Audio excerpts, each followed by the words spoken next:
This video will demonstrate setting the origin or the x0, y0 coordinate on a part in a Haas mill. Setting up a Haas mill is gonna require two steps to set the tool up. Our first step, we're gonna establish our x0, y0, and that's gonna be governed in our program by our G54 through G59 and onwards from there. You can see under our G54, which is our default, we've got a number in the X and the Y.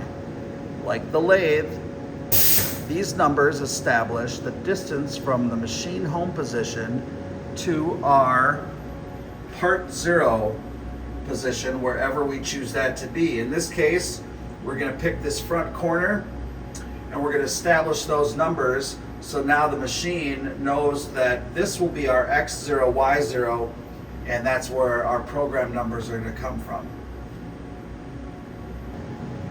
To establish this, we're going to use an edge finder, and so our first step is going to be to call that edge finder up. We're going to come over to the control. We're going to put this in MDI, which stands for manual data input. We're going to put in T9 because I know that that's what that tool number is, and I'm going to hit ATC reverse or forward. It doesn't matter which one. It's going to change that tool and it's going to put it in the spindle. If there is no edge finder in the carousel, we can set it up and we can enter it into the spindle manually. Next, we're going to turn on the spindle. Depending on who you talk to, people will tell you to run an edge finder anywhere from 300 or 400 RPM up to 15 or 2000 RPM. The way I was taught and the way that I think works really well is at 1000 RPM. Fortunately, this machine will only go to 700 RPM with the door open, so that's what we are going to use. So I'm going to hit 700 and I'm going to hit clockwise for the spindle, and it will work just fine on counterclockwise as well.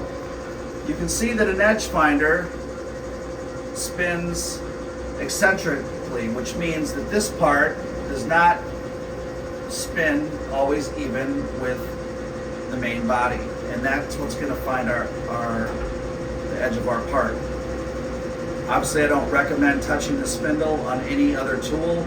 Again, we can use something else to touch that, especially when it's rotating.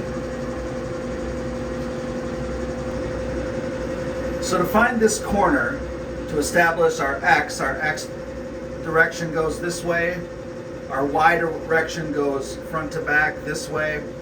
It means I need to find this side, or this plane, and this side.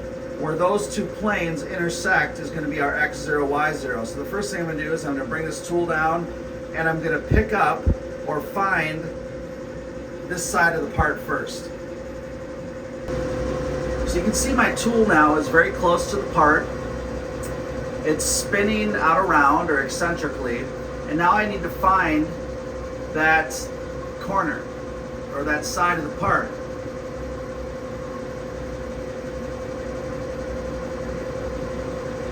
And so what I'm going to do is very slowly, I'm going to bring that part up until the bottom piece of the edge finder starts to rotate in line with the main shank. And you can see that it's getting better and better. And now it's almost perfect. And we're going to keep turning this one click at a time until you're going to see, and I'm going to rotate this around this way because it's a little easier to see. You're going to see it now kick back off center. There it went. That means we've established contact with that side, and that's where we want to be. So the first thing I'm going to do now is I'm going to change to the Z-axis, which is our up and down, and I'm going to move this straight up, just so it clears the part. By doing this, any movement that I make, I'm not going to risk crashing the edge finder back into the part. So you can see that the side of the edge finder picked up that side of the part, but the center line of the spindle is not on that edge. So what we need to do is we need to compensate for half of that diameter of that bottom piece so we made contact with the part. The diameter of that bottom cylinder is 200 thousandths, so we need to compensate half that, or 100 thousandths. Now there are multiple ways to do that. I'm going to show you the longer way. However, it's the safest way. And so if we come back to the control, and you can see here, I'm going to put in the x-axis, which now is highlighted. I'm going to go to my under display, my position button. This box highlights. When the box on the screen highlights, that's the one that's active. I'm now going to come down here. I'm going to push origin, and you're going to see that that X number is going to turn to 0 under operator. This allows me to use this as a digital readout. On a mill, we program, or we treat it as if the tool is moving, not the table. And so that direction is minus. I want to turn this in a negative direction, which you have symbols right there. And I want to turn that 100 thousandths to compensate for half the diameter. I can come back down here and look, and now you can see that the center line is right on that edge. So we went in the correct direction. If I went in the wrong direction and say I went to a positive 100, it's very easy to look at the part and say, or the tool, and say, no, I'm way off that part. It's not right. So we moved it back to the correct negative 100 in this case. Now we want to tell the machine that that edge is where we want this number to be in our G54. So I'm going to hit offset.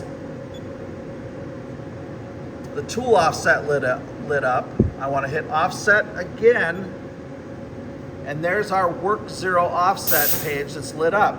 I'm going to move the cursor down to G54X because we're touching it in our X direction. And now I'm going to come down to here, and under F4, it's our part 0. So we're establishing the part location, so that's the correct button we use. I'm going to push this, and you're going to see that number move. Okay, so that X dimension moved. So now we've established that that side of the part is 8 inches, 525 thousandths away from home. So now the machine knows that that is our X location. Now we're going to do the same with the Y axis.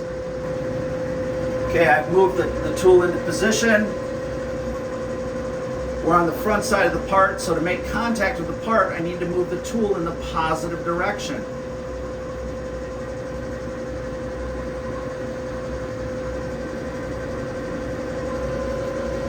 Again, we're going to make contact with this side of the part. Once I do, you're going to see this thing start to run true. There, it's running pretty true, and now when I'm going to click it a couple more times, you're going to see it. I'm going to zoom in here a little bit. You're going to see that edge finder move off center. That's when we've gone far enough and it's established. There it goes. The side of the part. Okay, like before, we're going to move up in the Z, and then we're going to make our offset. Okay, I've moved up in the Z axis. We're going to come over here. We're going to hit our Y. And we can see that this panel lit up, so we know our Y axis is activated. Let me zoom out here a little bit. We're going to go up to position again. This screen highlights. We're going to hit origin, which is over here. That number turns 0. In this case, we want to move this in the positive direction, so we're going to move this to a positive 100. We're going to come down here and just visually verify it. You can see that the center line of that tool looks like it matches up with that plane. So we're going to go with it. We're going to come back here. We're We're gonna hit offset. We're gonna hit offset again.